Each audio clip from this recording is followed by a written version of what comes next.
ಬಸ್ಗಾಗಿ ವಿದ್ಯಾರ್ಥಿಗಳು ಗ್ರಾಮಸ್ಥರ ಹೋರಾಟ.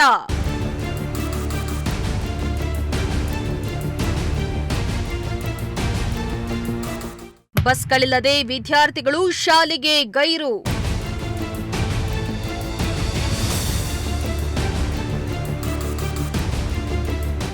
ಸ್ವಾತಂತ್ರ್ಯ ಬಂದು ಇಷ್ಟು ವರ್ಷ ಆದರೂ ಕೂಡ ಇನ್ನು ಅದೆಷ್ಟೋ ಗ್ರಾಮಗಳಲ್ಲಿ ಸರಿಯಾದ ಸಮಯಕ್ಕೆ ಬಸ್ ವ್ಯವಸ್ಥೆ ಇಲ್ಲದೆ ಜನರು ಪರದಾಡುವಂತಾಗಿದೆ. ಬಸ್ಗಳಿಲ್ಲದೆ ಸರಿಯಾದ ಸಮಯಕ್ಕೆ ಆಸ್ಪತ್ರೆಗೆ ಹೋಗಲಾಗದೆ ರೋಗಿಗಳು ಪ್ರಾಣವನ್ನ ಕಳೆದುಕೊಳ್ಳುವ ದುಸ್ಥಿತಿ ಇದೆ. ಕೆಎಸ್ಆರ್ಟಿಸಿ ನಿಗಮ ಅಧ್ಯಕ್ಷರಿರುವ ಜಿಲ್ಲೆಯಲ್ಲಿಯೇ ಅದೆಷ್ಟೋ ಗ್ರಾಮಗಳಿಗೆ ಬಸ್ ಸೌಲಭ್ಯ ಇಲ್ಲದಿರುವುದು ಬೇಸರದ ಸಂಗತಿಯಾಗಿದೆ. ಹೌದು, ತುಮಕೂರು ಜಿಲ್ಲೆ ಚಿಕ್ಕನಾಯಕನಹಳ್ಳಿ ತಾಲೂಕಿನ ಹುಳಿಯಾರು ಹೋಬಳಿ ವ್ಯಾಪ್ತಿಯ ದಾಸೋಡಿ ಗ್ರಾಮ ಹಾಗೂ ಅದರ ಸುತ್ತಮುತ್ತದ ದಬ್ಬಗುಂಟೆ, ಮರೆನಾಡು ಪಾಳ್ಯ, ಕೆಬಿಹಟ್ಟಿ, ಗೊಲ್ಲರಹಟ್ಟಿ, ಹೊಂಬ್ಲನಾಯಕರ ತಾಂಡ, ಬಲ್ಲಪ್ಪನ ತಾಂಡ ಹಳ್ಳಿಗಳ ಜನರು ಸರಿಯಾದ ಸಮಯಕ್ಕೆ ಬಸ್ ವ್ಯವಸ್ಥೆ ಇಲ್ಲದೆ ಪರದಾಡುವಂತಾಗಿದೆ.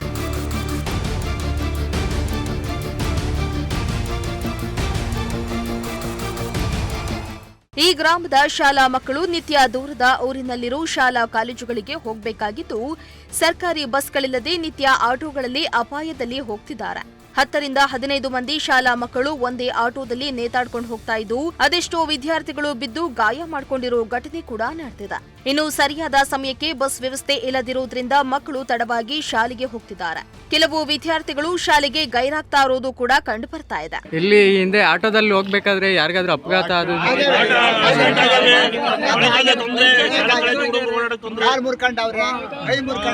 ಇನ್ನು ರೈತರು ಬೆಳೆಯನ್ನ ಮಾರುಕಟ್ಟೆಗೆ ಹಾಕಲು ಬಸ್ನನ್ನೇ ಅವಲಂಬಿಸಿದ್ದಾರೆ. ಆದರೆ ಬಸ್ಗಳಿಲ್ಲದೆ ಖಾಸಗಿ ವಾಹನಗಳಿಗೆ ದುಪ್ಪಟ್ಟು ಹಣ ಕೊಡಬೇಕಾಗಿ ಬರ್ತಾ ಇದ್ದು, ಬೆಳೆದ ಬೆಳೆಯ ಲಾಭವನ್ನೆಲ್ಲ ಕಳೆದುಕೊಳ್ತಿದ್ದಾರೆ. ಅಪಘಾತ, ತುರ್ತು ಆರೋಗ್ಯ ಸಮಸ್ಯೆಗಳಲ್ಲಿ ಆಸ್ಪತ್ರೆಗೆ ಸೂಕ್ತ ಸಮಯದಲ್ಲಿ ಹೋಗಲು ಆಗದೆ ಪರದಾಡುವಂತಾಗಿದೆ. ಹೀಗಾಗಿ ರೈತರು ಹಾಗೂ ವಿದ್ಯಾರ್ಥಿಗಳು ಬಸ್ಗಾಗಿ ಪ್ರತಿಭಟನೆಯನ್ನ ನಡೆಸಿ ದಾಸೋಡಿ, ಶಿರಾ, ಚಿಕ್ಕನಾಯಕನಹಳ್ಳಿ ಮಾರ್ಗದಲ್ಲಿ ಸರ್ಕಾರಿ ಬಸ್ಗಳ ಸಂಚಾರವನ್ನ ಬೇಗ ಆರಂಭಿಸಬೇಕೆಂದು ಒತ್ತಾಯಿಸಿದ್ರು. ದಪ್ಪುಂಟೆ ಪೋಸ್ಟು, ಮರಡು ಗ್ರಾಮ, ಲಾಸ್ಟ್ ಬಾರ್ಡ್ರು, ಈಶಾನ್ಯ ಮೂಲೆ ಇರೋದು. ಮೇಲಾಗಿ ಒಂದು ನಮಗೆ ಇಲ್ಲಿ ಓಡಾಡೋಕ್ಕೆ ವ್ಯವಸ್ಥೆ ಬಸ್ ಇಲ್ಲ. ಇಲ್ಲಿ ಹಿರಿಯರಿಂದ ಮತ್ತು ಉಳಿಯಾರ್ಗೆ ಹೋಗೋಕ್ಕೂ ನಮಗೆ ಬಸ್ ಇಲ್ಲ. ಮತ್ತು ಆಟೋದಾಗ ಹೋಗ್ಬೇಕು ಅಂತಂತಂದರೆ ಜನ ಜಾಸ್ತಿ, ಟೈಮಿಂಗ್ಸ್ ಇಲ್ಲ. ಮೇಲಾಗಿ ಒಂದು ಮಕ್ಕಳಿಗೆ ವಿದ್ಯಾಭ್ಯಾಸಕ್ಕೆ ಹೋಗ್ಬೇಕು, ದಪ್ಪುಂಟಿಗೆ ಹೋಗ್ಬೇಕು. ಮೇಲಾಗಿ 20-30 ಜನ ಹುಡುಗರು ಹೋಗ್ತಾರೆ. ಆದ್ದರಿಂದ ಇಲ್ಲಿ ಬಸ್ಸಿಗೆ ತೊಂದರೆ ಆಗೈತೆ. ಇಲ್ಲಿಂದ ಎಷ್ಟು ಕಿಲೋಮೀಟರ್ ಹೋಗ್ಬೇಕು ಸ್ಟೂಡೆಂಟ್ಸು?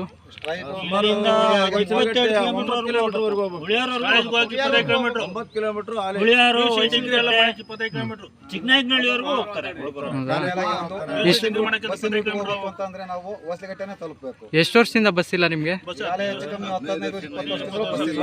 ಈ ಹಿಂದೆ ಅರ್ಜಿ ಕೊಟ್ಟಿದ್ರಾ ನೀವು?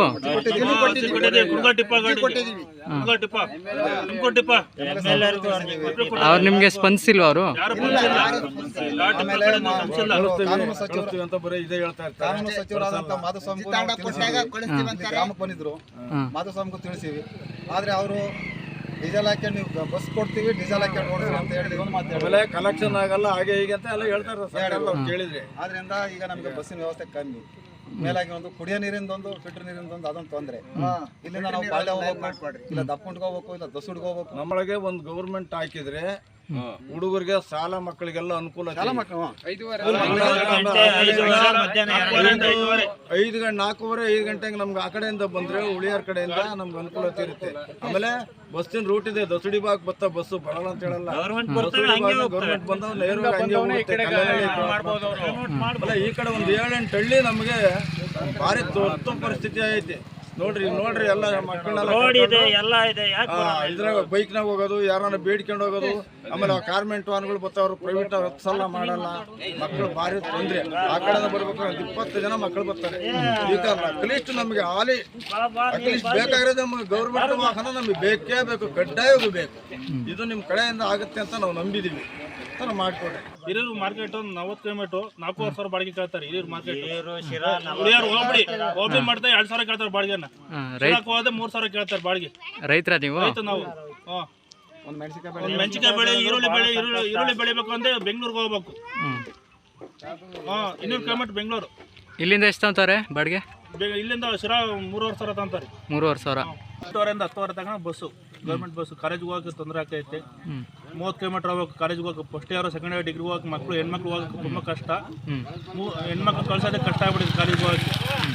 ಉಳಿಯೋರು ಹೋಗ್ಬೇಕು, ಹೊಸ ಗಂಟೆಗೆ ಹೋಗಿ ಬಂದ ಟೈಮ್ ಕಾಲೇಜ್ಗೆ ಹೋಗ್ಬೇಕಂದ್ರೆ 9 ಗಂಟೆಗೆ ಹೋಗಿ ನಡ್ಕೊಂಡು ಹೋಗ್ತಾರೆ ಇಲ್ಲಿಂದ. ಇಲ್ಲೆಲ್ಲ ಹತ್ರ ಇಲ್ಲ. ಹೈಸ್ಕೂಲ್ ಹೋಗ್ಬೇಕಂದ್ರೆ ದಪ್ಪಂಟಿಗೆ ಹೋಗ್ಬೇಕು. ಇಲ್ಲಿಂದ ಎಷ್ಟು ಕಿಲೋಮೀಟರ್ ದಪ್ಪುಂಟೆ? 5 ಕಿಲೋಮೀಟ್ರಾ? 5 ಕಿಲೋಮೀಟರ್ 5 ಕಿಲೋಮೀಟರ್ ಆಗುತ್ತೆ ದಪ್ಪುಂಟೆ. ಹೈಸ್ಕೂಲ್ ಹೋಗಕ್ಕೆ ತೊಂದರೆ ಆಗ್ತೈತೆ. ಹೆಣ್ಮಕ್ಳು ಹೋಗೋದು ತುಂಬ ಕಷ್ಟ. ಒಂದು ಡಿಸ್ಟ್ರಿಕ್ಟ್ ಇನ್ಚಾರ್ಜ್ ಪರಮೇಶ್ವರ ಏನಾದ್ರು ಬಾಳೆಕಟ್ಟೆ ಅಂತ ಹೇಳಿ ಆ ಕಡೆ ಹೋಗೋದಕ್ಕೆ ರೋಡ್ ಪೂರ್ತಿ ಕೆಸರು. ಆ ಕಡೆಯಿಂದ ಶಾಲೆ ಮಕ್ಕಳು ಬರ್ತಾರೆ, ಓಡಾಡಕ್ಕಾಗಲ್ಲ. ಮಳೆ ಬಂದ್ರಂತೂ ಬಹಳ ಪಜಿತಿ. ಸ್ಕೂಲ್ಗೆ ಬರಕ್ಕಾಗಲ್ಲ ಮಕ್ಳುಗಳು. ಮತ್ತೆ ಒಂದು 20-25 ಮನೆ ಇದೆ ಆ ಕಡೆ. ರೋಡ್ ಅಂತೂ ಅಗದಿ ಕೆಸರು, ಓಡಾಡಕ್ಕಾಗಲ್ಲ. ಎಷ್ಟೋ ಮಕ್ಕಳು ಮಳೆ ಬಂದ್ರೆ ಸ್ಕೂಲ್ಗೆ ಬರಲ್ಲ, ರಜಾ ಹಾಕ್ತಾರೆ. ಮತ್ತೆ ಆ ಕಡೆ ಒಂದು ರೋಡಿನ ಸಮಸ್ಯೆ, ಒಂದು ಸಿಸ್ಟಮ್ ಆಗ್ಬೇಕು ದೇವಸ್ಥಾನದ ಹತ್ರ. ಆಮೇಲೆ ಕರೆಂಟ್ ಲೈನ್ ಒಂದು ಶಿಫ್ಟ್ ಮಾಡಿಸ್ಕೊಡ್ಬೇಕು. ಎಲ್ಲ ಗಿಡ ಬೆಳ್ಕೊಂಡಿದ್ದಾವೆ ಲೈನ್ ಮೇಲೆ. ಇದು ಬಹಳ ಸಮಸ್ಯೆ ಇದೆ ನೋಡ್ರಿ. ಇದು ಪುರಾತನ ಕಾಲದ ದೇವಸ್ಥಾನ, ಈಶಾನ್ಯ ಭಾಗದಲ್ಲಿರೋದು. ಎಲ್ಲಾ MLAಗಳು ಫಸ್ಟ್ ಇಲ್ಲಿಗೆ ಪ್ರಥಮವಾಗಿ ಪೂಜೆಗೆ ಬರೋದು. ಆದ್ರೂ ಅದೊಂದು ಸ್ವಲ್ಪ ನಿಗಾ ವಹಿಸ್ತಾ ಇಲ್ಲ ನೋಡ್ರಿ. ಇನ್ನು ಚಿಕ್ಕನಾಯಕನಹಳ್ಳಿ ತಾಲೂಕಿನ ದಾಸೋಡಿ ಸೇರಿ ಹಲವು ಗ್ರಾಮಗಳಿಗೆ ಮೂಲಭೂತವಾಗಿ ಬಸ್ ಸೌಲಭ್ಯವನ್ನ ಒದಗಿಸುವ ಮೂಲಕ ವಿದ್ಯಾರ್ಥಿಗಳು, ರೈತರು ಹಾಗೂ ರೋಗಿಗಳಿಗೆ ಅನುಕೂಲ ಮಾಡಿಕೊಡಬೇಕಾಗಿದೆ. ಚೇತನ್, ಪ್ರಜಾಶಕ್ತಿ ಟಿವಿ, ಚಿಕ್ಕನಾಯಕನಹಳ್ಳಿ.